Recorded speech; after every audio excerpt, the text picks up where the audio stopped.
Welcome to the Sell My Business podcast. I'm your host, Jeffrey Feldberg.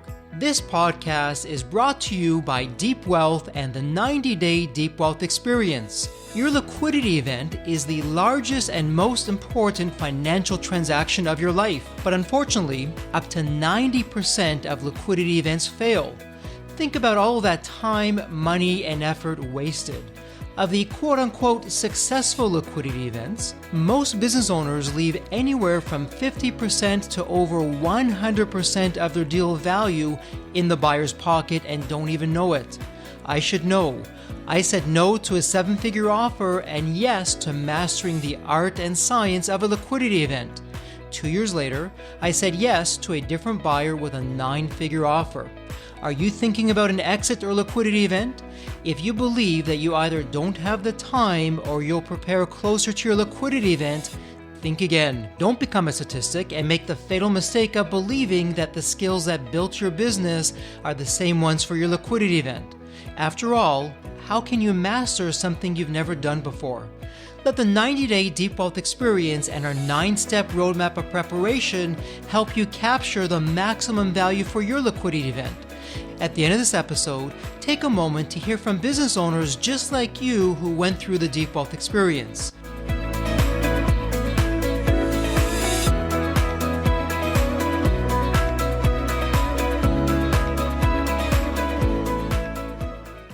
Lindsey Utah is the managing partner of American Business Brokers. Harboring nearly a decade and a half in mergers and acquisitions, he took one of his personal companies public in 2006.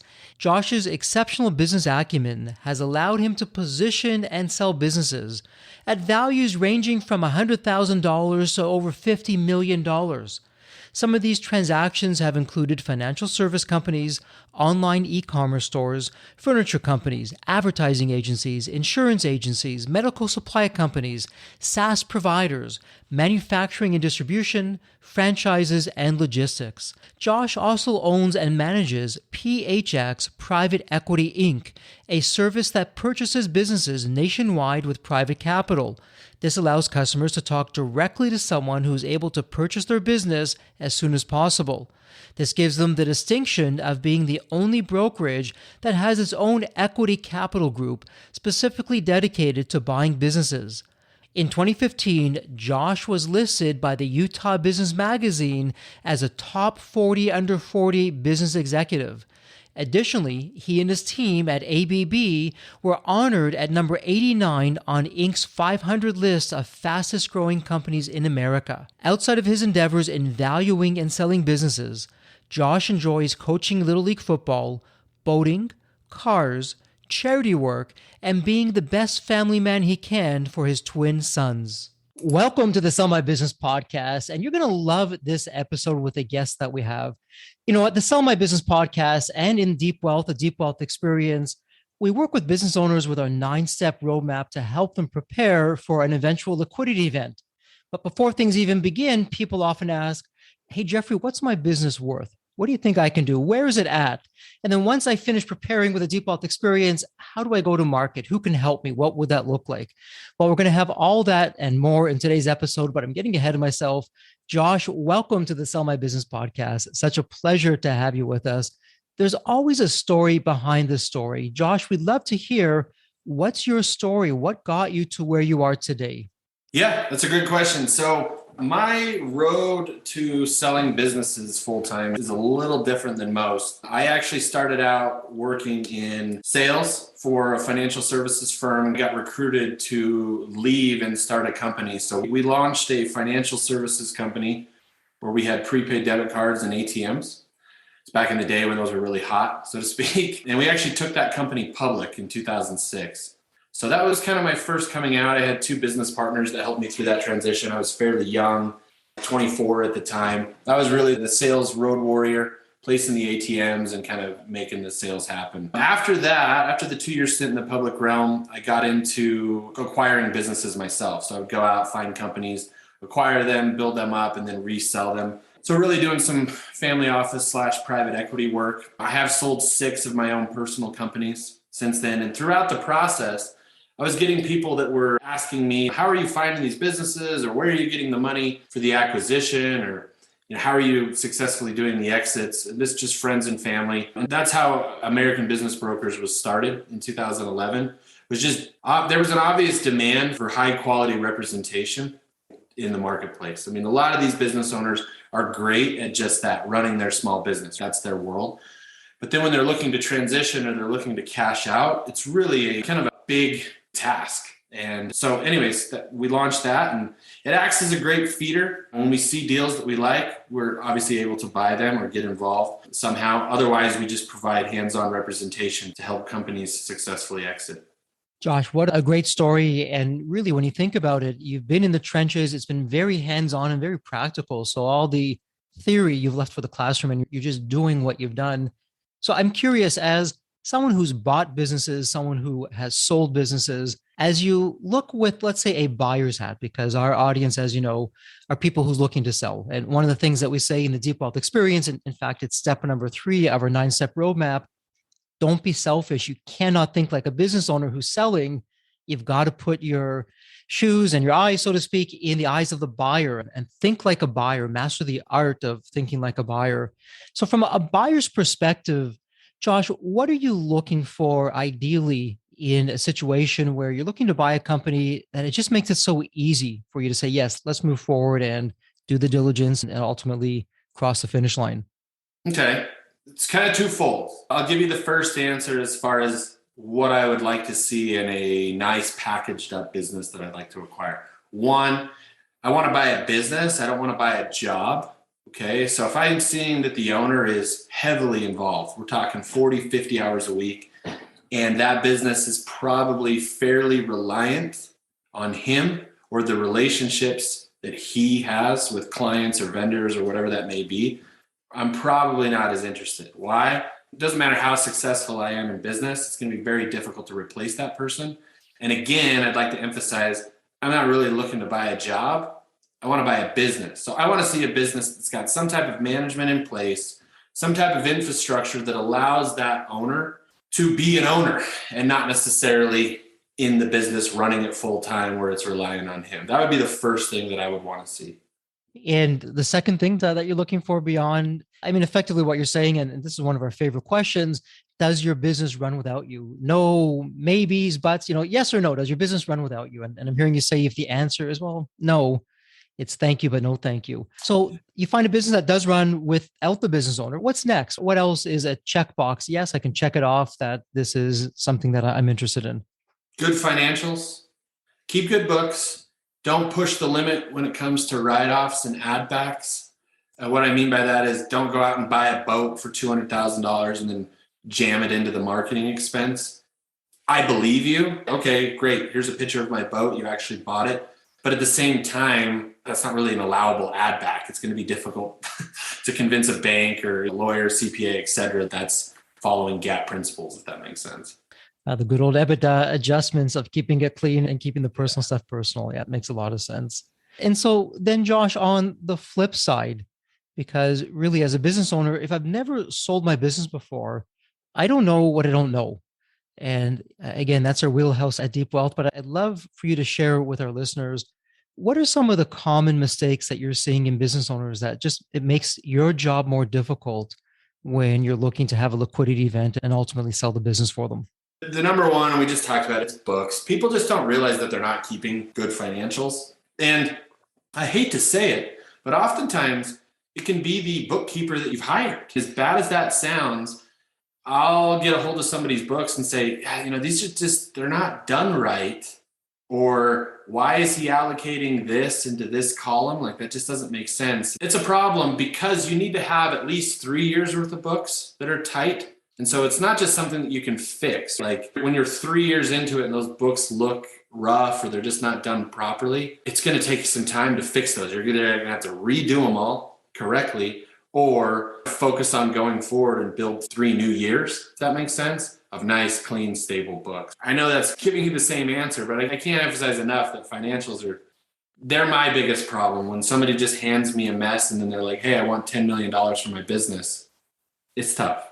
And fundamentals are fundamentals. It's What's tried and true is tried and true, and it's been around for a reason, right, year after year. And so, speaking of just the marketplace and buyers and the whole liquidity event side of things, we've been through some interesting times, and the pandemic certainly has changed a lot of things. What's changed in your world from the pandemic in terms of when it comes to selling a business? Perhaps this used to work pre-pandemic, but post-pandemic, don't even think about it. I mean, what have you been seeing? What's been going on? That's a good question. I'd say 2020 was one of the more difficult years because I had to have a lot of conversations that were tough with business owners that they should probably just liquidate and close their doors. There was really no end in sight, if that makes sense. I mean, everybody kind of got, oh, let's go on lockdown for 30 days, and then 30 days turned into 3 months, and then 3 months turned into a year. And so I saw a company, I'll give you an example. They're a very successful dress and formal gown and prom wear, so to speak. But when the pandemic hit, there were no proms, there was no school, there were none of those events. And when I say successful, I'm talking really successful. That just stopped. And in that space, they were holding about $600,000 worth of inventory. Because when a girl has a dress, you have to have a size 2, a 4, a 6, an 8. Like, you got to have all these sizes. And so they were really inventory heavy, and they didn't have any business coming in because everything was shut down. So I saw somebody who was really successful all of a sudden become desperate, and liquidation was their only hope. So to answer your question, I mean, I don't think she could have seen that coming, but the pandemic has put a glaring spotlight on what's essential and what's not. Yeah, it sure has. And really, it's you can't prepare for what you don't know necessarily, but if you're prepared, there's still things that you can do to try and navigate through that. And sometimes hindsight's always 2020 in that regard, and some hard lessons there that it's just unfortunate in that particular case. But coming out of the pandemic, Josh, has it changed for you in terms of what the landscape looks like now? So as a business owner, I'm thinking of working with you, I'm thinking of going to market. Has my thinking changed? Should I be doing differently, or should I be doing things differently than perhaps I would have before? Well, you've seen some multiples go up in certain areas. Trucking and logistics, they've seen an increase in multiple. Those are more in demand than they were before the pandemic. So that's a good time to sell if you're in that space. It could retract. We were already seeing quite the climb in that space just due to online purchasing increasing. But when the pandemic hit, it really was like nitrous, just fuel to the fire. I think you will see some multiples eventually. I mean, I'm talking selling multiples, maybe go down a little bit just because as things start to clear, it doesn't mean that business won't be in demand or that it's not essential. I just think there might be a little bit of a cooling, kind of like real estate. Like a market can get hot and it doesn't flip, but it just cools, if that makes sense. It stabilizes, or maybe values come back down to a normal level. But right now, we're really high in that space. Interesting. And you know what I'd love to hear, and you have a very unique perspective, Josh. I want you to imagine the Josh of today, and you're buying businesses, you're selling businesses, you're just in it, and you see both sides of the fence. But Josh, let's go back to when you had a business, you didn't have the experience that you have today, and you're a business owner. And you know you want to have some kind of liquidity event, maybe to have a full exit or raise some capital. What do you think a business owner should be looking for in an advisor to know, hey, yeah, this is the right advisor for me, or thank you, but no thank you, let me find somebody else? How do we, as business owners, from your seat, really find the right person? How do we do that? What questions should we be asking? What kind of traits should we be looking for? Yeah, that's a great question. So I'm really biased, but I believe in what I do. Mm-hmm. And what I mean by that is there's too many people in this space, in my opinion, that sold insurance and then all of a sudden just decide to be a business broker because they know somebody that makes money doing it. There's really not real world experience if you were like selling cars one day and now all of a sudden you're selling businesses. And you're like, yeah, but it's just a formula. It's just a process. Is it just as easy as filling out a REPC and then sending it to a title company? Because it's not. I'm out there doing it every day, and there really isn't any REPC to just fill out. Everything's negotiable. Every deal is different. Every industry is different. You don't just attach a multiple to a business and say, this is what all businesses should be priced at. Anybody that tells you that They don't know what they're doing. So I'm a firm believer that if you're not working with an advisor that's done it themselves, successfully purchased a company, and especially exited the company, then they don't have real world experience of what can happen and what to watch out for. And it's really important. And I tell my clients all the time, I say, look, this is a plus, this is a pro and a con for me with working with me. And that is, I will treat your deal like it's my deal. And I will give you all of the advice that I would do or give if this was my own company that I was selling. Now, at the end of the day, you get to make the decision, but just know I'm going to get very passionate and very personal when I share things with you, because I sleep better at night knowing that I've told you everything that I know about deals and you've made the decision, hey, we're going this way or we're going that way. And not all my clients listen to me. Sometimes they'll do these seller finance notes that I've advised against. They just feel comfortable with it. And sometimes they work out and sometimes they don't. But that real world experience of actually doing deals where you're putting money on the line and then retrieving it back through a sale, it's invaluable. And so if I was looking for an advisor, I would want to be working with somebody that's actually doing it, not just transitioning from one career into the next. And so let's talk about that now. So as a business owner, I'm out there, I'm looking around, hopefully finding someone that I'm going to respect and I'm going to listen to and follow their advice. Josh, where in the marketplace, as you look at businesses and with American business brokers, what's your sweet spot, if you will? What's the type of company in terms of size or industry or revenue that you really excel with? I do a lot of stuff in Main Street. So what I mean by that is that's 30 million and below as far as value. And here's why. Once you're doing 2 million, 2.5, 3 million in EBITDA, most private equity firms are going to come sniffing around and they're going to want your business. And the deals really aren't that difficult to put together. But if you're below $2 million in cash flow or EBITDA, private equity is not even going to consider you. I don't care what space you are. They have to have it be big enough for them to be worth their time. So there's a lot of great businesses out there that are making $1 million a year for the owner net or whatever, that are in this limbo stage. And that's really where I shine, is making sure those guys are getting maximum value like a private equity company would offer or pay, although they're not on their radar, if that makes sense. And when you're working with businesses and in the Deep Wealth experience, one of the things that we share with the business owners, if a business owner comes to you, it's not a guarantee that you're going to work with them, because your time is your currency. You can only do so many deals in a year. Mm-hmm. And given the choice from one business to another business, if you had to choose, you're going to be looking for certain things that are going to have you give the nod towards one business and thank you, but no thank you towards another business. So on the positive side, what would ideally need to happen for a business owner who would show up, tell you their story, have you ask your questions, and you're saying, yeah, okay, this would be the kind of company I can see myself taking to market, helping them sell their business because of A, B, and C? What would that be? Yeah, so another really good question. You're good at asking good questions. So the first one would be, as long as all the financials and stuff are tight and I can read them pretty quickly, that's great. I know that I can take this to market, package it. The second thing is, after I do a valuation and establish, hey, this is what I believe we can sell it for, we've got to be pretty close. If you think your business is worth 100 million and I'm telling you it's worth 10, it's just not going to happen. Even if you sell me and tell me all the reasons why you think it's worth more, I'm just going to deal in reality and be like, hey, look, there's no way I can stretch it to that far. So as long as there's a meeting of the minds as far as value goes. And then the third, and this is really just kind of more of a gut thing, is how I'm interacting with these people. And if I can tell that I'll work well with them. And here's why that's important to me. I will go above and beyond. I will spend tons of hours on somebody's business. I'll fly across the country and meet with private equity firms on your behalf on my dime if I feel like I'm valued and I'm being appreciated. I work solely on contingency. Nobody pays me anything up front unless there are certain circumstances where they'll pay a retainer if that's something they want to do.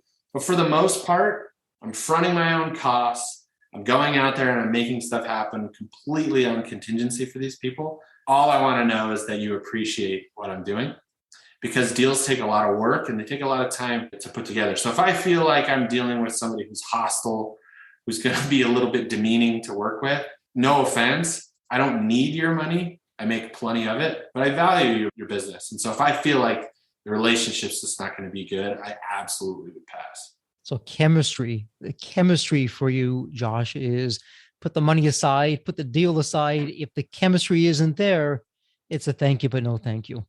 Yeah. And chemistry is a good word, but it's just a respect factor. You don't have to listen or take all of my advice. I would expect you to ask questions, and I would expect you to want to further understand why I'm advising you in such manner. And again, you get to make the decision. I can't sign a contract for you and I can't make you do anything, but we've got to have a relationship where I can speak honestly and say, hey, here's my concerns about this offer. Boom, boom. I lay that out for you and we talk about it. And it's not in an argumentative fashion. It's, hey, you hired me to do a job and I'm out here cranking for you and I've got some real concerns about this. And you take them into advisement and then you tell me what you want to do and we proceed as a team.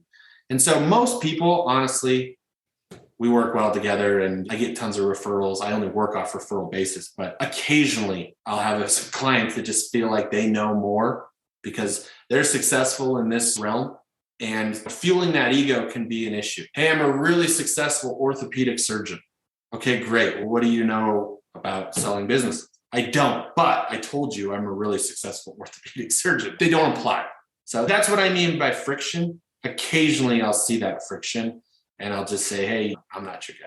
And for all your listeners out there, I really hope you're listening carefully because Josh is just sharing some incredible gems of wisdom. And, really, it's again, a bit of a rhetorical question, but how can you master something you've never done before? And Josh, to your example of that orthopedic surgeon, well, an orthopedic surgeon doesn't sell businesses, but Josh, you do. And so it doesn't matter how successful you are as a business owner. It doesn't matter what accomplishments you've had as a business owner. That's terrific. That'll get you in the door, but you really need to put that aside, listen to your advisors, hear the wisdom that they have to share. And then you can decide you have a meaningful conversation. And then you can decide, yes, it makes sense, or I agree or don't agree, but you have that kind of conversation. So Josh, it's interesting because as business owners and all of us on this call and in the community, I would call it successful, probably type A, probably have all these ideas. So what tips would you give for a business owner, not only when speaking with yourself, Josh, as an M&A advisor, but other advisors in the process as well, of how do you just put that type A personality aside, put the ego aside, and just get the meaningful conversations where there's respect. From that respect, you can get some trust. And from that trust, you can see where that takes you. It doesn't mean that you're going to cross the finish line together, but it just puts you in a better position to have a nice conversation about that. How, as business owners, can we do that? Because I suspect we're probably hard charging, don't tell me what to do, I know how to do it type of mentality. Yeah, so I'm super type A. And again, it's funny because I referenced the doctor thing, but what's worked for me in the past is I like to ask questions. So I like to ask questions. Who are you? What do you do? Why are we doing this? And so that helps me process information. And if people give me information, then I always know I'm in control to make the decision. I like to feel like I'm always in control.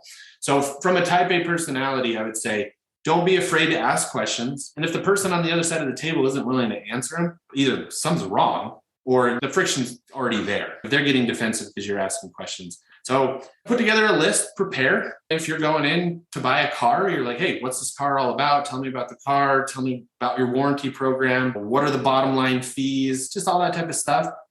And get the answers, and then you get to make the decision. So I don't think there's anything wrong with asking questions about why you're doing something or why you're advising this. And I like it. I want my clients to ask me questions and give me the opportunity to explain, if that makes sense. Yeah, that makes a lot of sense. And so let's talk a little bit more about strategies. I'm going to mention the E word because we banish this word, this E word at Deep Wealth. We don't use it. We don't believe in it. It's called an earnout. And I hear all the stories, and depending on who I'm speaking to, it can go in any which direction. So you know where we stand at Deep Wealth on the topic, but I'd love to hear from you, Josh. Where do you stand on earnouts, and how do you work with potentially an earnout or even getting an earnout off the table if a buyer is still feeling some risk or just some nervousness around the deal? What have you done before in the past, or what can you share in terms of strategies of what a business owner can do to avoid that from the start? I've closed over 300 deals, and I can think of maybe 2 off the top of my head where we've had an earnout. And let me tell you what those earnouts look like, because they weren't traditional earnouts. They were incentive earnouts. So there was a deal in Texas, logistic company.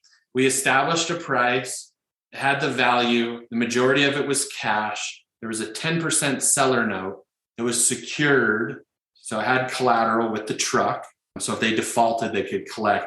And then they wanted the owner to do more than its traditional training, longer than 30 to 60 days. And so we structured it as an earnout over the next 3 years, where the current owner would be compensated based on the performance of the business. And he would be working in it, but his comp was tied to the performance, if that makes sense. But it was an incentivized earnout. Like, he was still getting the majority of his cash, 90% at closing, 10% fixed payment that was collateralized. And then the earnout was really more of a bonus. I'm not a huge fan of, hey, I'll buy your business and you stay on board. And if it does well, I'll pay you. And if it doesn't, then I'm not going to pay you. That's insane. You and I are on the same page there, but all too often, unfortunately, you don't have the right advisors, or some business owners don't have any advisor. And that's exactly what happens. And as business owners, we get the short end of the stick. Yeah, it would make more sense just to keep your business. I agree. You're paying for it. You're paying yourself for your business. So for sure, it doesn't make a lot of sense. Josh, in terms of other advisors, so a business owner will come along, they'll bring you on board. What would you advise the business owners? Okay, you have me on board. I'm going to help you sell your business. What would you advise other business owners to look for when it comes to perhaps an M&A lawyer or having some kind of a tax expert? Any suggestions? Because, when there's that old saying, when the team works, the dream works, and the team is everything. Yeah. So we're unique in the fact that when we get hired, it's a one-stop shop. We do everything from top to bottom, meaning all of our contract work, all of the legal fees, all of the closing costs, escrow, everything is part of our fee. Now, if you want to use your outside lawyer because he's a buddy, I'm not going to say no. They're welcome to bring anybody they want into the transaction. It's not covered inside of our fee. And the reason that we do it this way is, one, we can help you save money by obviously building it inside of our fee. But two, I work with these guys all the time. And so they know exactly how I like to do deals. I can speak really candid to these lawyers because I have an ongoing relationship with them and say, look, here's the deal. Here's how it's structured. Here's our concerns. Draft up a purchase agreement. This is how we want it to look.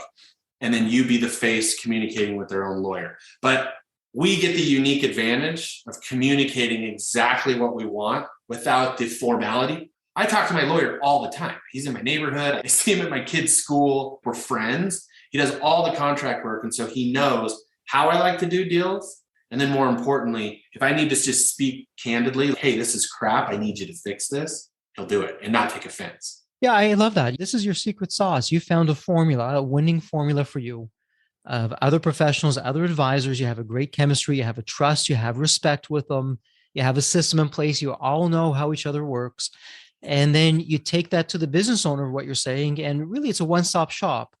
So when a business owner reaches out to you, Josh, if what I'm understanding is correct, I sign up with American Business Brokers. Josh, you're taking me to market, but you have it covered in terms of, hey, I have all the legals in-house. We're going to take care of that. We know what the deal structure should be. We do this all day long. Nothing's going to get by us. We have your best interests in mind, and we'll get you across the finish line. Yeah. And what's great is, if there's ever issues post-sale, you just pick up the phone and you're talking to the same person.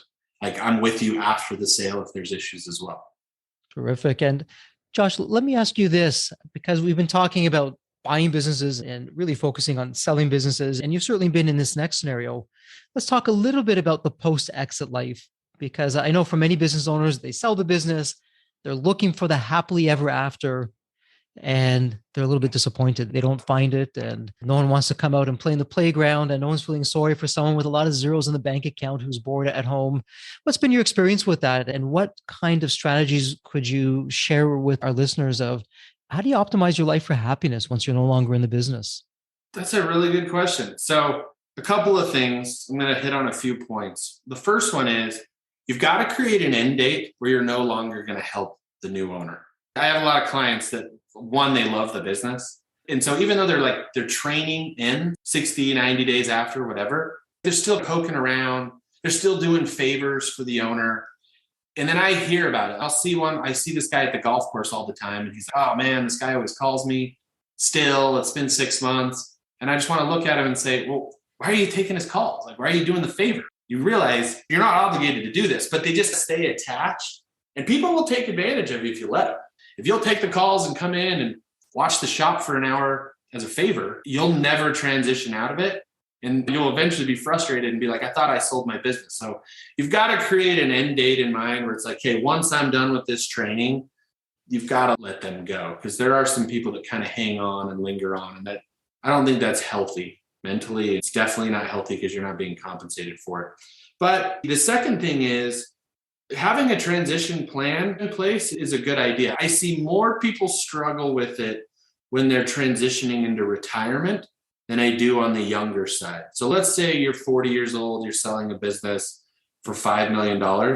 You know that $5 million, you can't retire. You've got another 40 years to go. Those people tend to be more prepared of, hey, I'm going to do this, or hey, I'm going to buy this apartment building and look for my next venture.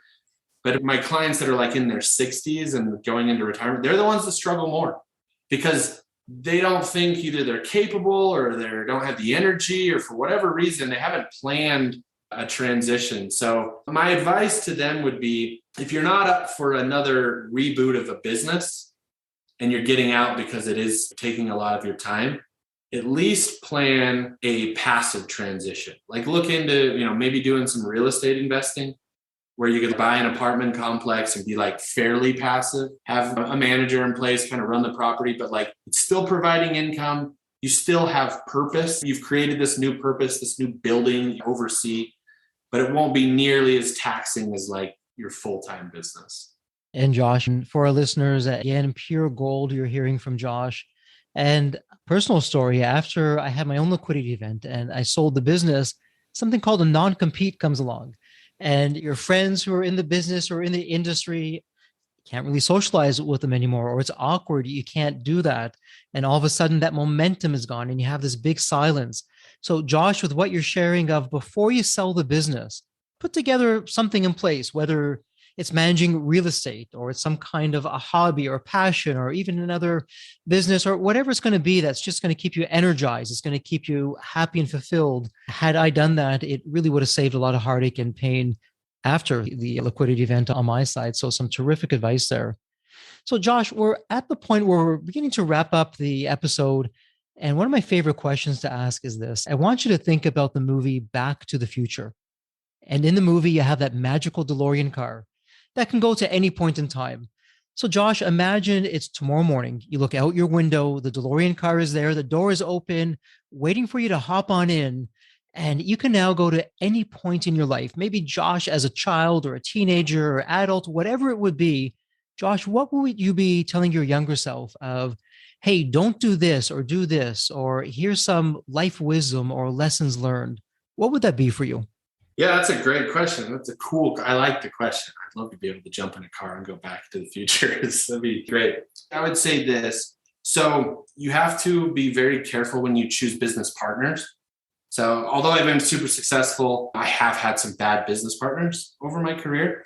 And when I look back on it, I was making decisions on who I'd partner with in business based on what they could provide me. Like if they were a great sales guy, or I felt like they could give me a leg up or a door open or whatever. And I wasn't really evaluating them based on some of my core values, meaning, does this person align with me based on my core values? If that makes sense.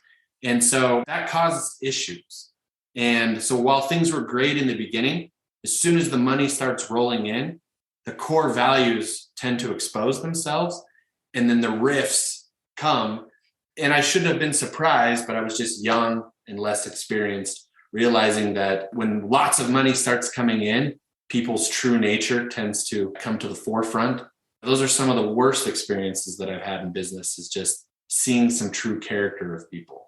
Wow, Josh, you're full of these wisdom zingers. I couldn't agree with you more. And there's that old saying, if you want to see what someone is really like, to your point, either give them a lot of money or take all the money away. And then you really see the true personality of what that person is really all about. And that's just some terrific advice that you shared of what to do and not to do, particularly when looking at business partners.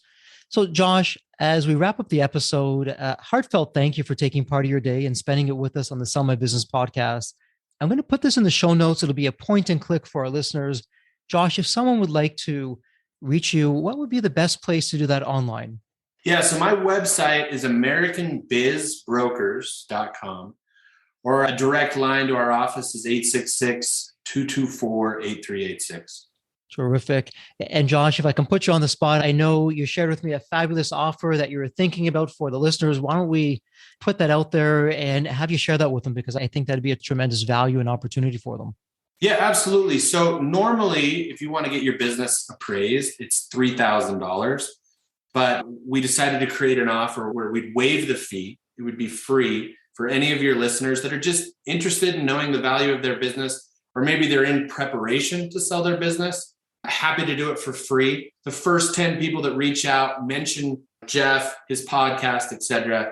Happy to waive the $3,000 fee and give you guys a free business appraisal. Well, it doesn't get any better than that. And you're having Josh and team do that for you. So I think it's a match made in heaven. And Josh, thank you so much for that generosity. And as we wrap this up, as always, thank you so much. And please stay healthy and safe. Thank you. The Deep Wealth experience was definitely a game changer for me. This course is one of the best investments you will ever make because you will get an ROI of 100 times that. Anybody who doesn't go through it will lose millions. If you don't have time for this program, you'll never have time for a successful liquidity.